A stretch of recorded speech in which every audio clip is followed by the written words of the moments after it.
আমরা যারা video create করতে যাই, বিশেষ করে আমরা যারা নতুন, যখন ভিডিও ক্রিয়েট করে যখন আমরা এসইও করতে যাই ভিডিওর, তখন সবার মনেই একটা সন্দেহ থাকে যে আমরা অন্যের ভিডিওর মেটাডাটা আমরা ইউজ করতে পারবো কিনা, অর্থাৎ আমরা আমাদের চ্যানেলটায় কোনো ক্ষতি হবে কিনা অথবা কপিরাইট ক্লেম আমাদের ভিডিওতে আসবে কিনা।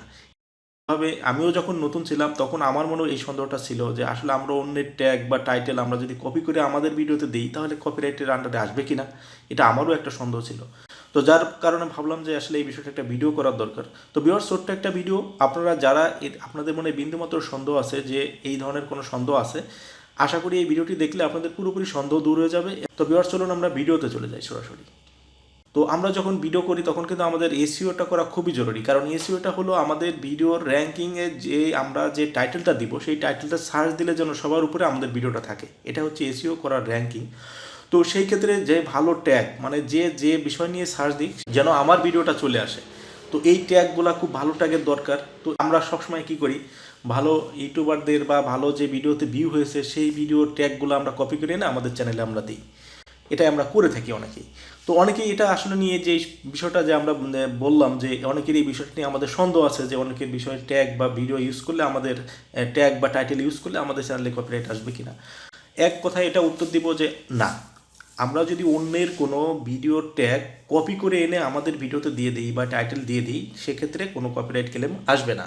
আমরা ট্যাগ বা টাইটেল এই জিনিসটা তো কের বানানো না, এটা ওয়ার্ড, এটা ওয়ার্ডটা বা এই টাইটেল বা ট্যাগ এটা কের কোনো প্রতীক সম্পত্তি না, জাস্ট আমরা এখানে ওয়ার্ডটা লিখছি। তো এই লেখাটা আরেকজনও লিখতে পারে, এর কারণে এখানে কোনোদিন কপিরাইট ক্লেম আসবে না। সাপোজ আমি একটা ভিডিও করবো, ধরেন সাপোজ আমি একটা ভিডিও করবো, সেটার আমি টাইটেল দিব how to create a YouTube channel.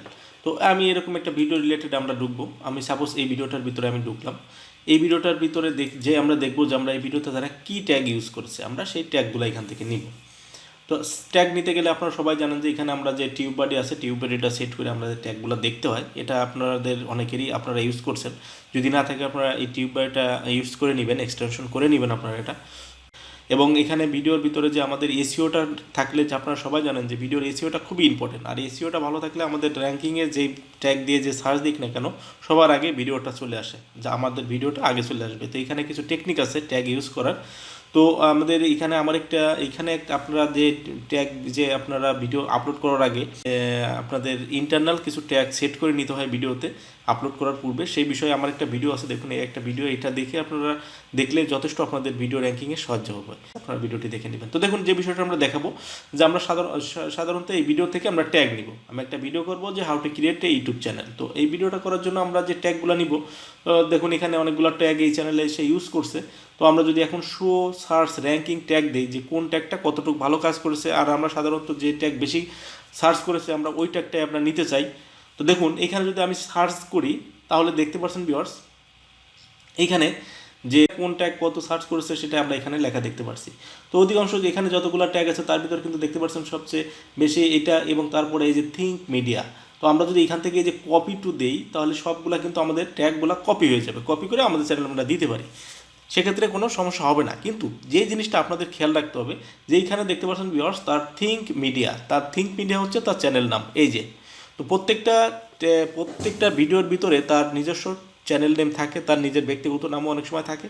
তো আপনারা এই জিনিসটা অ্যাভয়েড করে যাবেন যে এই যে তার চ্যানেলের নাম, এই চ্যানেলের নামটার জন্য না আসে, তার ব্যক্তিগত কোনো বিষয়টার জন্য আমাদের ভিডিওতে আমরা না নিই, কারণ এইটা নিলে আমাদের নিজেরও ক্ষতি হবে। যেমন এই চ্যানেলে সার্চ দিলে যদি কোনো পাবলিক সার্চ দেয় তাহলে দেখা যাবে যে এই থিঙ্ক মিডিয়া দিয়ে যদি সার্চ দেয় তাহলে কিন্তু তার ভিডিও আসার কথা, তো তার ভিডিও আসবে। তখন যদি আপনার ভিডিও এখানে পায় বা সে যা খুঁজতেছে সেটা যদি না পায় তাহলে কিন্তু আপনার উপরে দর্শকদের বিরূপ মনোভাব হবে, তখন আপনার চ্যানেলটা তারা অ্যাভয়েড করে যাবে। এই জন্য এই সমস্ত বিষয় আপনারা একটু কেয়ারফুলি থাকবেন। যে অনেক সময় দেখা যায় যে এই যে এখানে আপনার টাইটেলের পাশে অনেক সময় অনেকের চ্যানেল নামটাও দেওয়া থাকে। তো এগুলো আপনারা সরাসরি এই জিনিসগুলো একটু ভেবেচিন্তে নেবেন। তো ট্যাগ নিলে এখানে কোনো সমস্যা নেই, কারণ উনি যেটা লিখছে সেটা আপনিও লিখতে পারেন, এটার ব্যাপারে কোনো সমস্যা নেই। বাট তার কোনো ইমেজ, তার কোনো ভয়েস, তার কোনো ক্রিয়েট করা ভিডিও, এই সব নিলে আমাদের কমিউনিটি গাইডলাইন্স আমাদের লঙ্ঘন করা হয় বা আমাদের চ্যানেলে কপিরাইট আসবে। তো আশা করি আপনারা বিষয়টা বুঝতে পেরেছেন যে কোনো চ্যানেলের ট্যাগ বা হাই ট্যাগ দেখে দেখে আপনারা নেবেন, এটা কোনো প্রবলেম নাই। আর এটার জন্য টিউববাডি এই সুবিধাটা আমাদের করে রেখেছে যে আপনারা যে কোনো চ্যানেলের হাই ট্যাগগুলো আপনারা এখান থেকে দেখে আপনাদের চ্যানেলে ইউজ করতে পারবেন। তো ভিউয়ার্স, ভিডিওটি দেখে যদি আপনারা বুঝতে পারেন আর ভিডিওটি যদি আপনাদের হেল্পফুল হয়ে থাকে তাহলে আমাকে কমেন্ট করে জানাবেন। আর আমার চ্যানেলটিকে এখনও যারা সাবস্ক্রাইব করে নাই প্লিজ চ্যানেলটিকে সাবস্ক্রাইব করে রাখবেন, পাশে থাকা বেল বাটনটি অন করে রাখবেন যেন পরবর্তী যে কোনো ভিডিও আসলে আপনারা সবার আগে পেয়ে যান। তো ভিউয়ার্স, আজ এই পর্যন্তই, কথা হবে অন্য কোনো ভিডিওতে। সে পর্যন্ত সবাই ভালো থাকবেন, সুস্থ থাকবেন। আল্লাহ হাফেজ।